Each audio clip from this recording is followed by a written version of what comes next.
खबरों का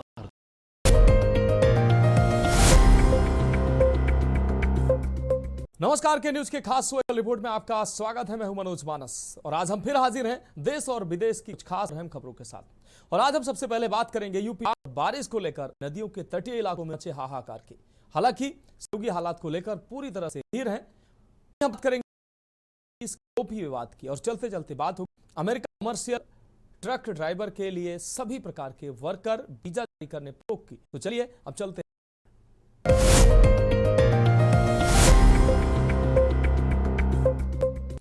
तो स्पेशल रिपोर्ट में पहली अहम रिपोर्ट की बात कर लेते हैं। यूपी में बाढ़ और बारिश को लेकर नदियों के तटीय इलाकों में हाहाकार मचा हुआ है, जिसको लेकर सीएम योगी भी पूरी तरह से गंभीर हैं। उन्होंने बाढ़ पीड़ितों की मदद के लिए न सिर्फ कड़े निर्देश दे रखे हैं, बल्कि अपने मंत्रिमंडल के सहयोगियों को इस काम में जुटा रखा है। हाल ही में सीएम योगी ने प्रदेश में आपदा जोखिम को कम करने और राहत व्यवस्था को अधिक सशक्त बनाने के उद्देश्य से संयुक्त राष्ट्र विकास कार्यक्रम यानी कि यूएनडीपी के साथ एक महत्वपूर्ण समझौता किया है।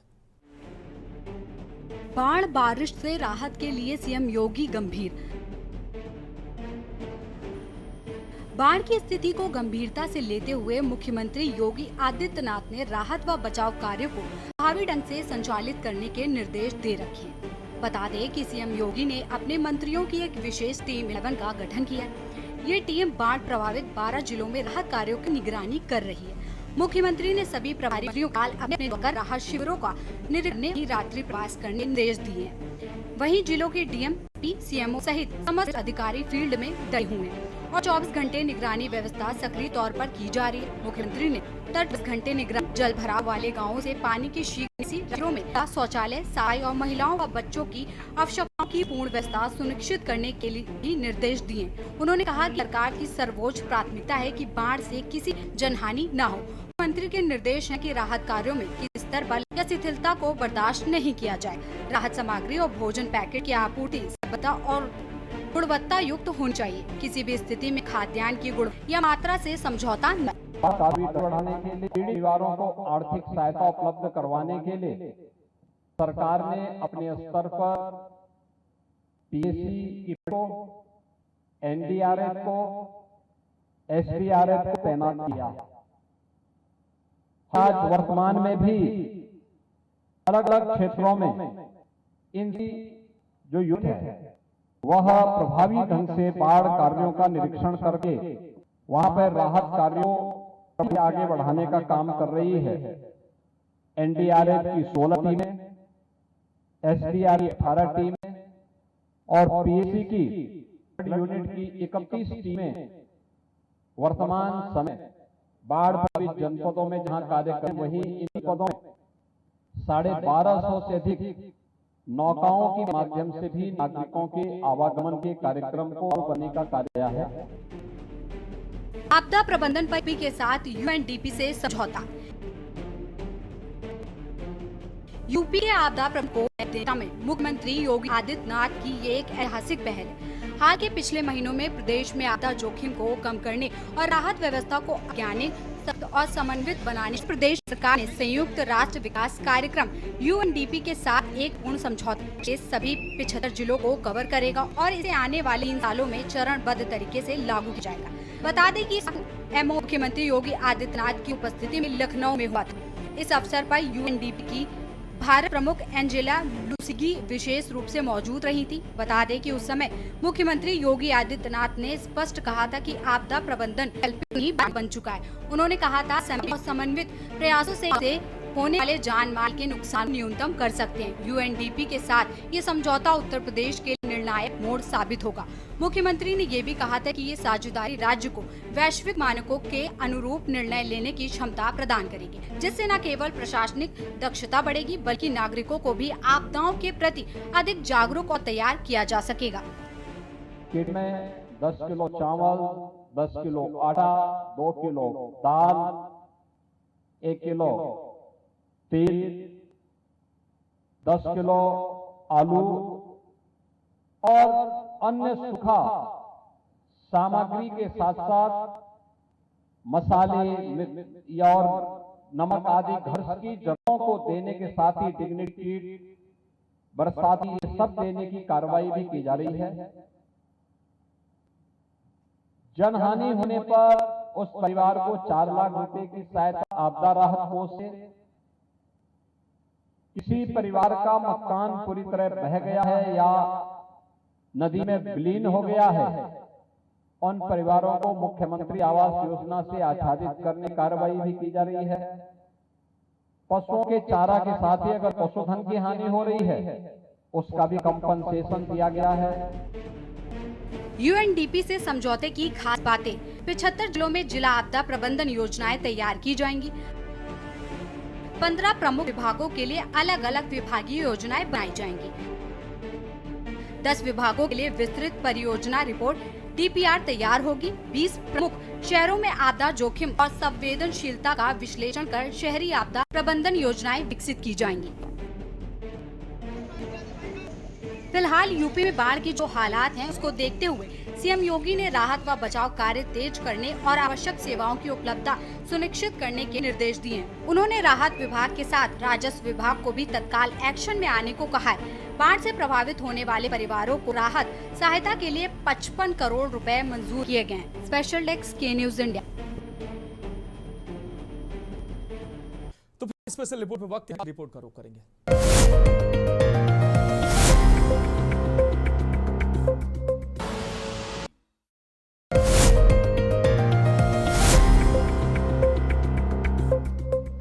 तो स्पेशल रिपोर्ट में अब बात अगली अहम रिपोर्ट की। बिहार में मुख्यमंत्री नीतीश कुमार के पटना में मुस्लिम टोपी पहनने से इनकार को लेकर सियासी बवंडर मच गया है। फिलहाल बिहार में विधानसभा चुनाव से पहले सियासी माहौल है। ये खास रिपोर्ट देखिए।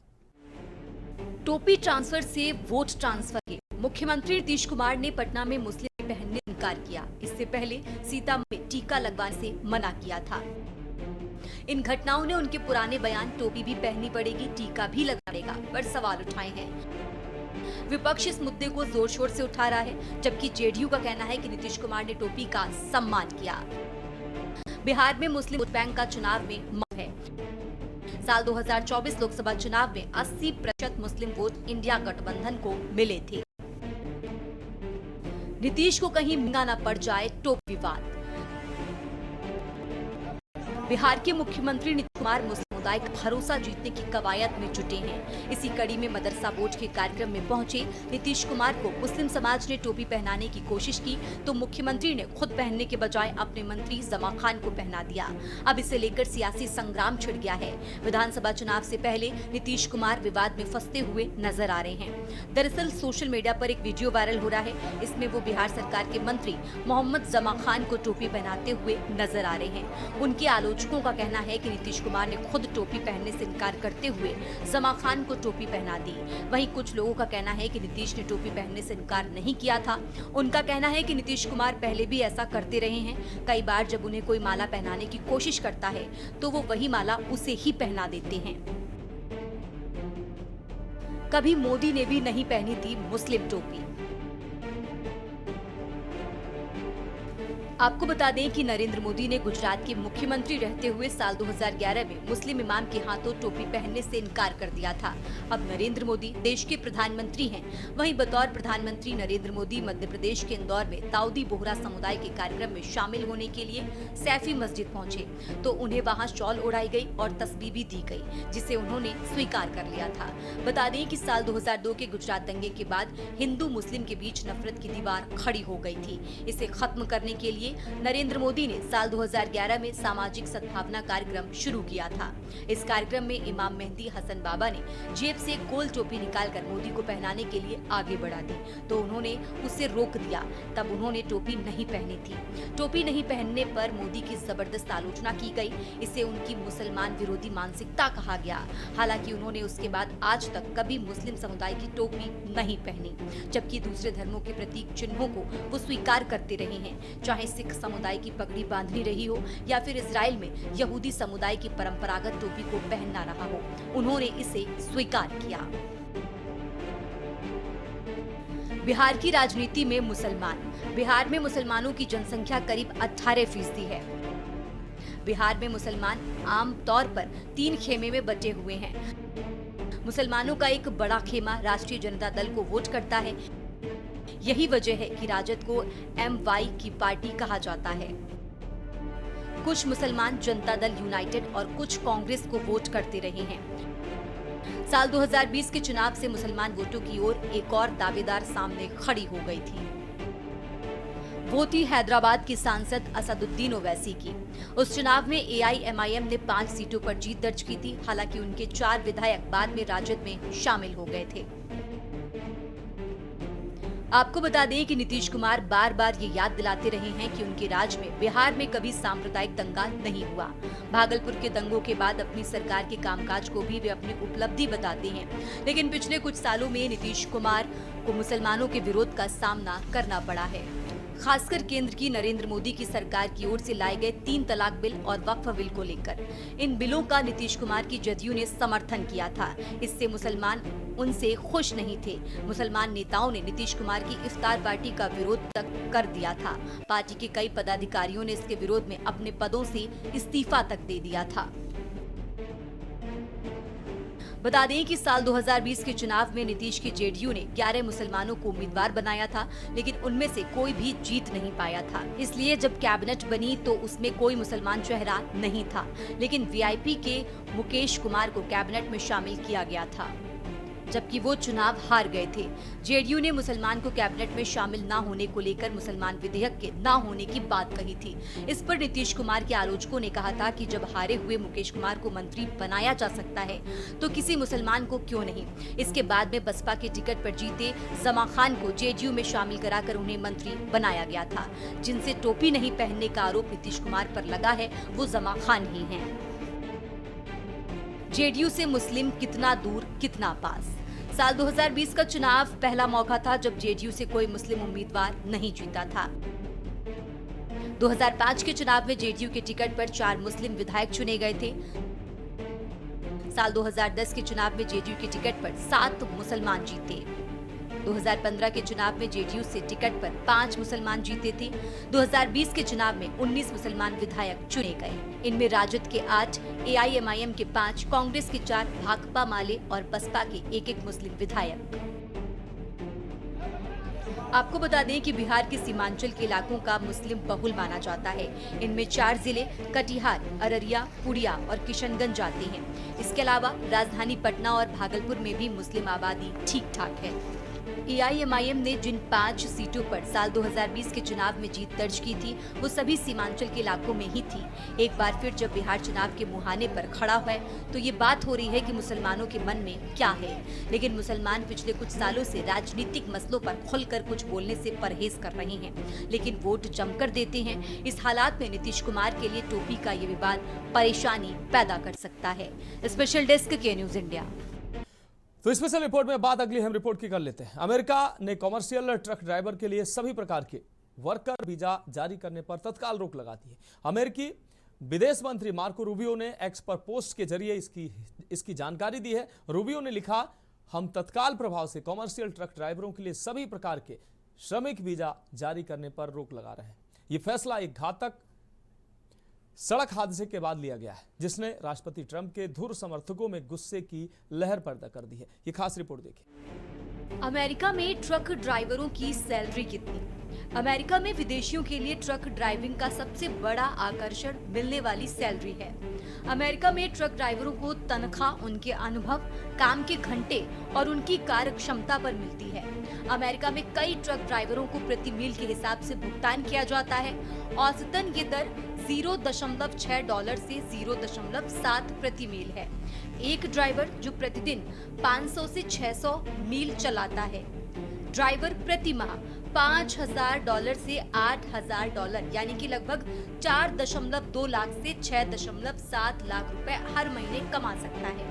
कुछ ड्राइवरों को प्रति घंटे के हिसाब से भुगतान मिलता है, जो औसतन लगभग 1,680 से 2,580 रुपए हो सकता है। अमेरिका में ट्रक ड्राइवरों की औसत वार्षिक सैलरी लगभग 40 लाख रुपए है। वॉलमार्ट, अमेज़न जैसी दिग्गज कंपनियां $95,000 से करीब $1,10,000 यानी कि लगभग 80 लाख से 92 लाख रुपए सालाना भी देती हैं। अमेरिका ने विदेशी ट्रक ड्राइवरों को कमर्शियल लाइसेंस देने पर तत्काल प्रभाव से रोक लगाकर हड़कंप मचा दिया है। भारत से रोजगार की चाहत में अमेरिका जा रहे बेरोजगार युवाओं के लिए ये एक दुखद खबर है। अगर भारत से तुलना करें तो यहाँ के मुकाबले अमेरिका में ट्रक ड्राइवर का पेशा सम्मानजनक, पैसे वाला और बेहतर जिंदगी ऑफर करने वाला माना जाता है।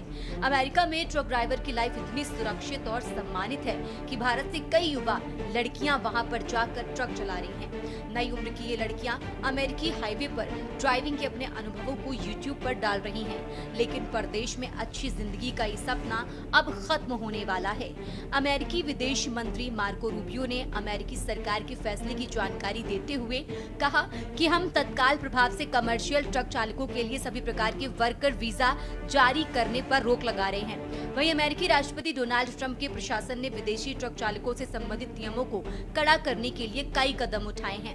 दरअसल अप्रैल में ट्रंप ने एक कार्यकारी आदेश पर हस्ताक्षर किए थे, जिसमें अधिकारियों को अमेरिका में कमर्शियल ट्रक चालकों के अंग्रेजी मानकों को पूरा करने की एक लंबे समय से चली आ रही आवश्यकता को लागू करने का निर्देश दिया गया था। इस आदेश ने साल 2016 के एक निर्देश को उलट दिया था, जिसने निरीक्षकों को किसी चालक को सेवा से हटाने के एकमात्र कारण के रूप में अंग्रेजी ना बोल पाने को अनदेखा करने की अनुमति दी थी।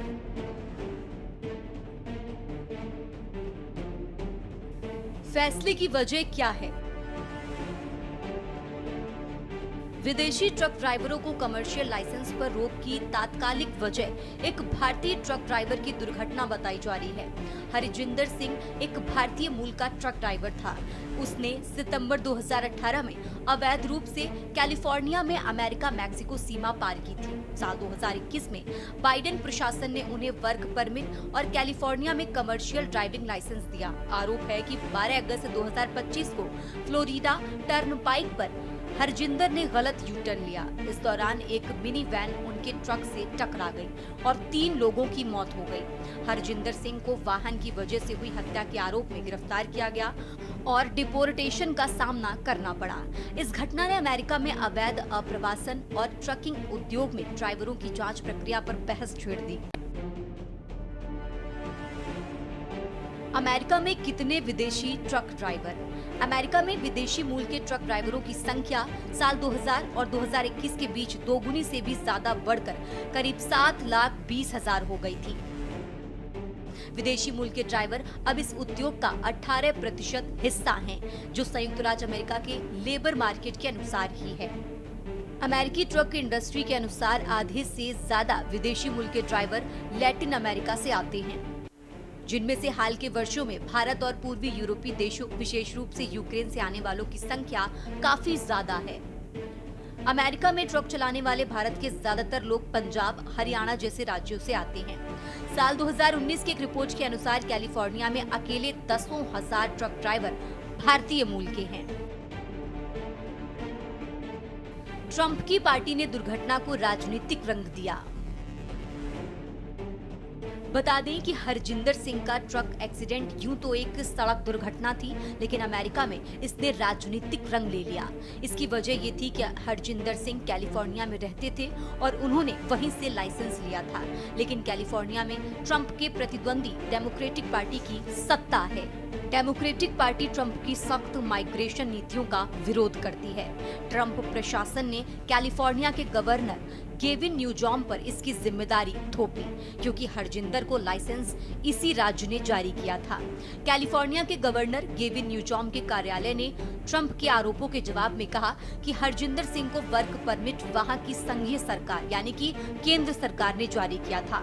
इस दुर्घटना से पहले ही रिपब्लिकन सांसद विदेशी ट्रक चालकों पर निशाना साध रहे थे और अप्रवासियों से सीधे संबंध का सबूत दिए बिना दुर्घटनाओं की बढ़ती संख्या के लिए उन्हें जिम्मेदार ठहरा रहे थे। स्पेशल डेस्क के न्यूज इंडिया। तो स्पेशल रिपोर्ट में आज के लिए मेरे साथ इतना ही। मुझे दीजिए इजाजत और आप देखते रहिए के न्यूज इंडिया।